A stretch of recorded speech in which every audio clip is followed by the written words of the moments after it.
So we're discussing exit plans for some people who are in toxic marriages. And this year I talked about the factor of children. And one of the things that played out in this situation that caused this, this thing on the blog was the fact that there was a need for exit plan because of the children.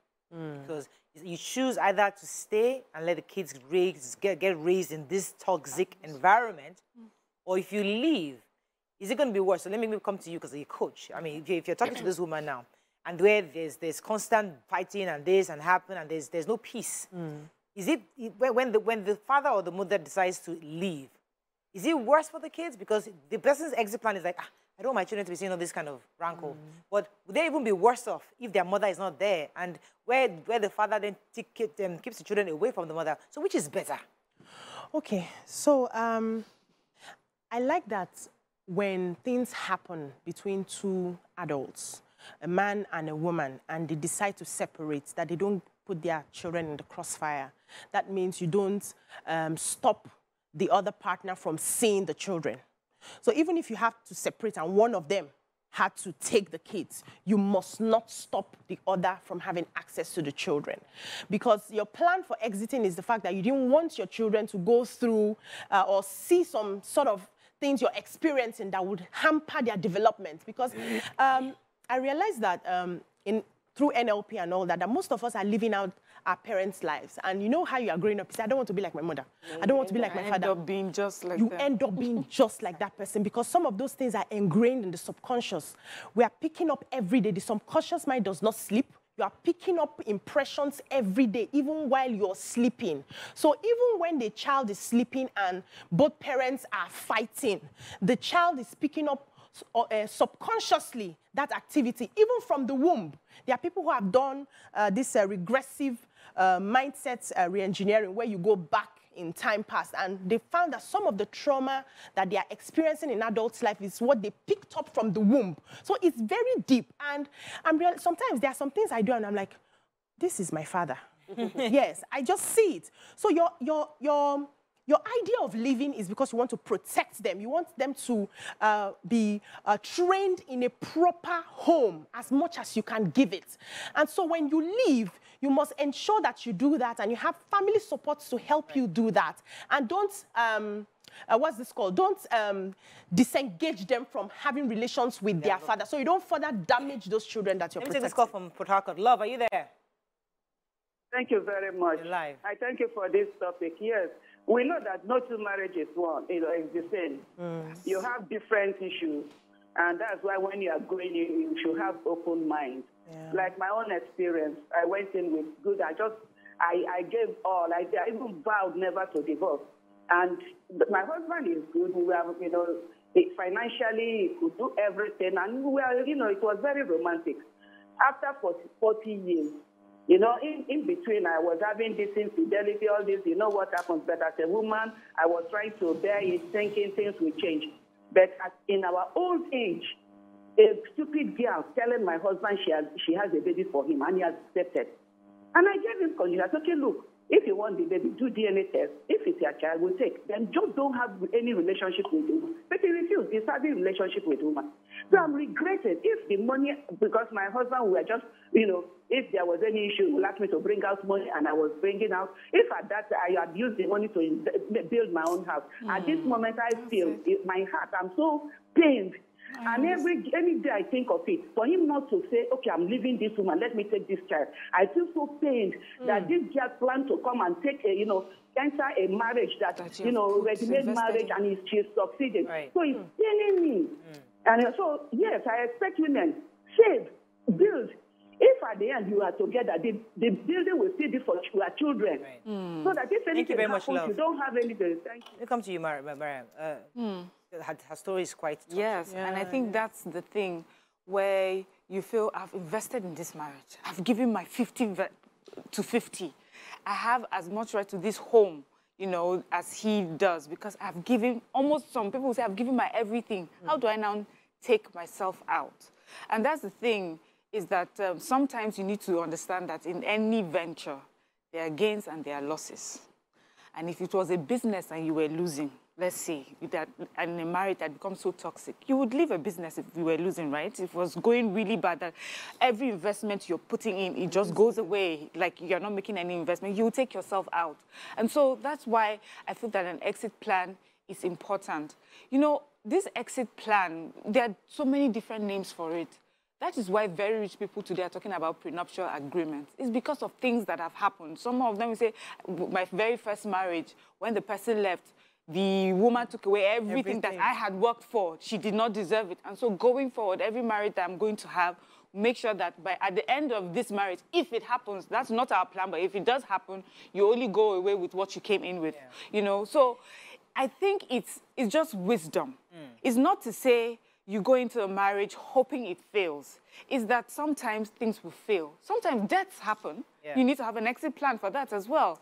And if it's a marriage where the man or the woman, one person was always providing and deaths happen, what would you do? And that's why even locally, traditionally, our mothers would say to women, make sure you have, even if it's your little asusu, something you tie, you put little money aside. It's just because life has happened over time, there's been a pattern, so that when anything does happen, you're not left, you know, Let me take this call from AGK, calling from Surulere. Good morning, AGK.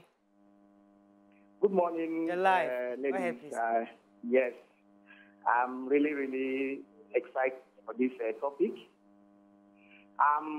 My quick one, my take on this issue, I'm married with a kid, and my wife is expecting another one. We are happily married. But I just want to contribute. Yes and no. One, it takes two to tango, as they say. If we are into marriage and all is going well, from the beginning, what I think that we should lead a lady, especially the lady, to have an exit plan is if the man, if there is a restriction in the marriage, restriction in the sense that, you know, I'm from a Christian home where, or let me say, not just me, we are in a culture where they say that it's not good to test before marriage.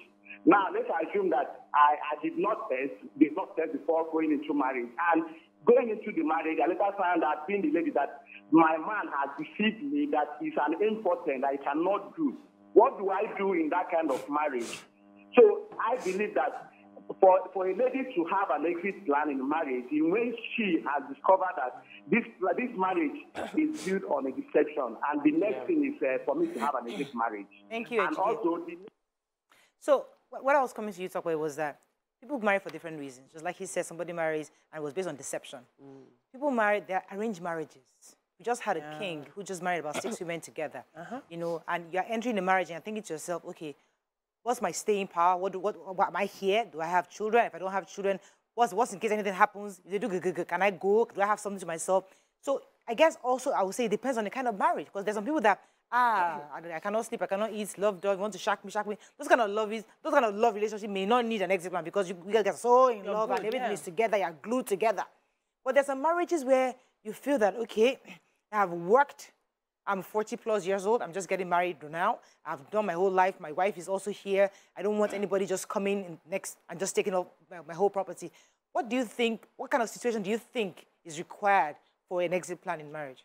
I don't think there's any situation that requires that. There's no one situation that you will say this is what requires exit plan, because exit plan is initiated based on somebody feeling I need to live here. It's either I need to live here, or I will die physically, or I will die emotionally, or my children would die in their in how they see life.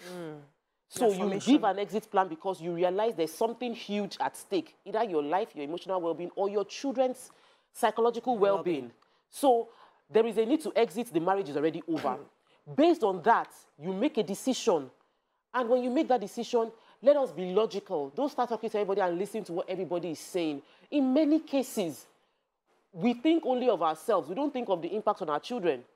Many people that are in bitter marriages end up having children who go through bitter marriages. Before. Most cases. So you are thinking, I'm managing so that my children will have a stable home. But your children are seeing how unstable your home is. Your home is not stable. They can see you're fighting and quarreling. They can see that things are not working. And they are beginning to think that is how marriages are.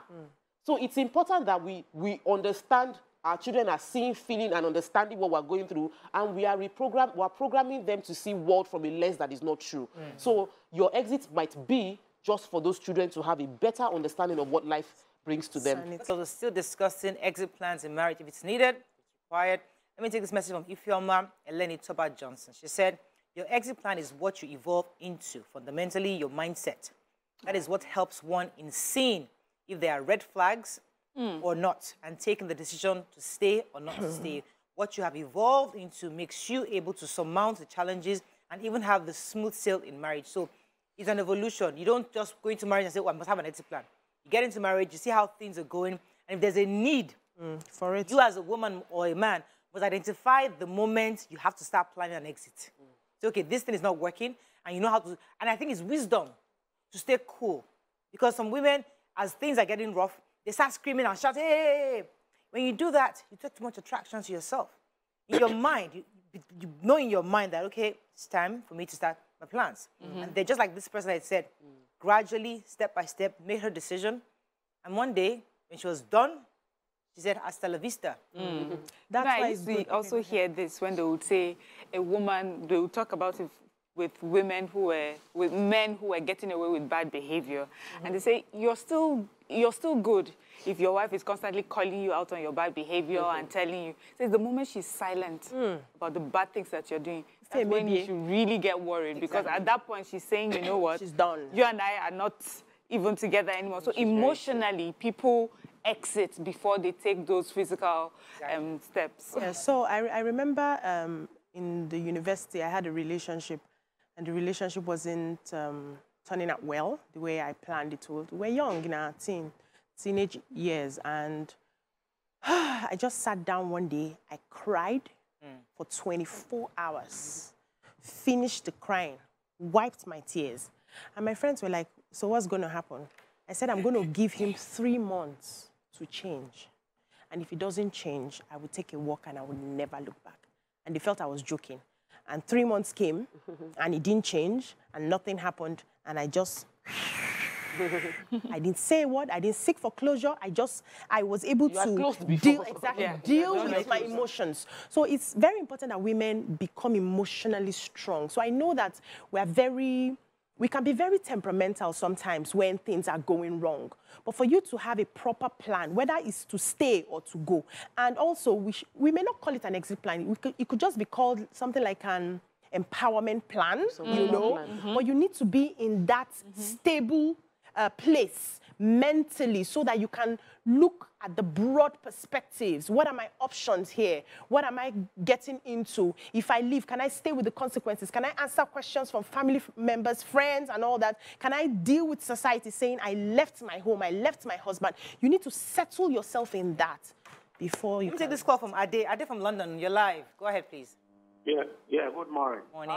When you talk of marriage is a different ball game entirely. There should be no exit plan in marriage unless there's violence. Apart from violence, there should be no exit. If there should be any exit at all, it should be from the man, not the woman. Why, Somebody pay your dowry. I like that. If he pay everything and fulfill all the righteousness and marry you, which exit again? You bear his name. It is the man that can plan exit because maybe the woman is doing the business side way of building out secretly, all these sort of things that women do. Or you brought the woman to America, you send her to medical school, she become a doctor, she's earning good money, and she become arrogant to you. She doesn't want to respect you anymore. So it is the man that should be planning exit, not the woman.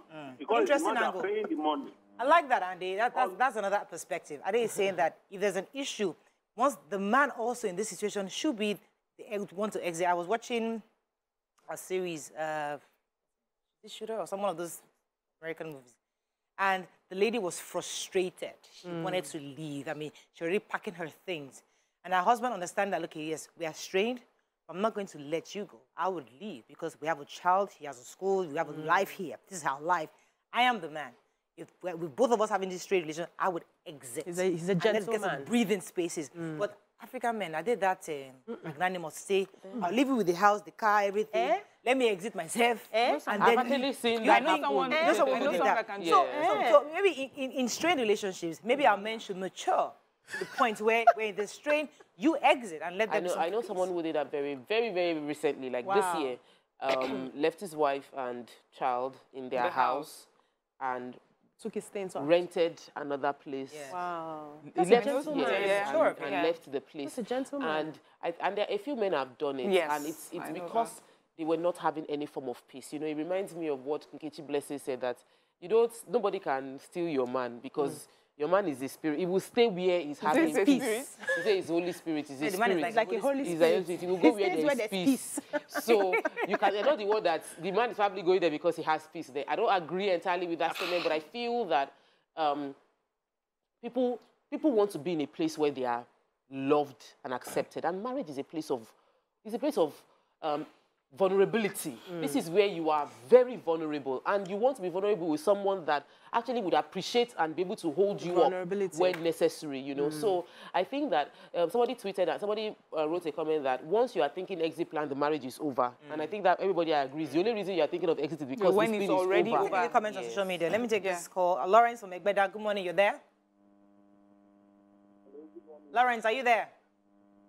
Yes, I'm here. Good morning. You're live. Go ahead, please. You lost that. Any comments on social media? Yes, right? so Shalewa, yes, says everyone must have a plan. It is dangerous to go in without a plan. That is the reality of some people. Stop judging people based on their own perspective. Leave, yes, but leave prepared. Ulukoya says, who diary help? Oh? That's in response to the caller. Clara says, so in a nutshell, he paid your diary, you buy there. Yeah. So that's an interesting perspective. That's the caller that says when your dowry has been paid, because there is a way that people view marriage. Like, I have bought you. Yeah. You know, and that's why we always have that conversation of, you know what, don't even pay it. Just know that this is a partnership. But I also wanted to, talk about how people would leave their homes for the person that, okay, you stay in the house, the husband can decide to leave, you stay in the house with the children. And it's because they come to the point that they realize, see, this issue is between you and I, and we don't need to push it up or make it so bad that it affects the well-being of our child. You and I staying together is the issue. But this child does not, or these children do not need to go through this. And it also, points me to the way Hollywood celebrities have been divorcing recently. They come out and give a joint message. We have decided to go our separate ways. Give us I love that it's done that way, because you are recognizing the issue. This is the issue, is that we cannot be together. But everything else can still work, given our new circumstances. So that maturity, in whatever circumstances we find ourselves, we should draw it. And I'm not saying that it's going to be easy. I'm just saying that sometimes it's not good to just destroy everything because one part of a relationship is not working. We have to wrap up on this, but I think it's a good way to wrap up, because the truth is that, we're not saying every person must have an exit plan. There's some people, you're in a perfect marriage, everything is going well, you're still able to, there's no need, you cannot even fathom the idea of them, but that's fine. But there are lots of situations where, like I said earlier, people have died, people have lost their lives because of domestic violence, people have lost their business, men have lost all their entire savings, what they've worked on, because one woman just says, because I'm in the US, take everything, and they're left with nothing. So we're saying, if you find yourself in that situation, instead of the drama, posting on social media, crying and really, hey, come and help me, you resolute in your mind that, you know what, okay, this thing isn't working, and then begin to plan. Take your steps gradually, and eventually you're empowered enough to, you can make it an empowerment plan, as Bisi said. Don't call it exit. I'm empowering myself to leave. And also the children are also equally important, because as Mariam has said, let's focus on the issue. So the children shouldn't be affected in a way where their life is disrupted because two adults cannot live together. You have to find an exit plan that works for both parties. And both of you must be mature enough to respect that decision.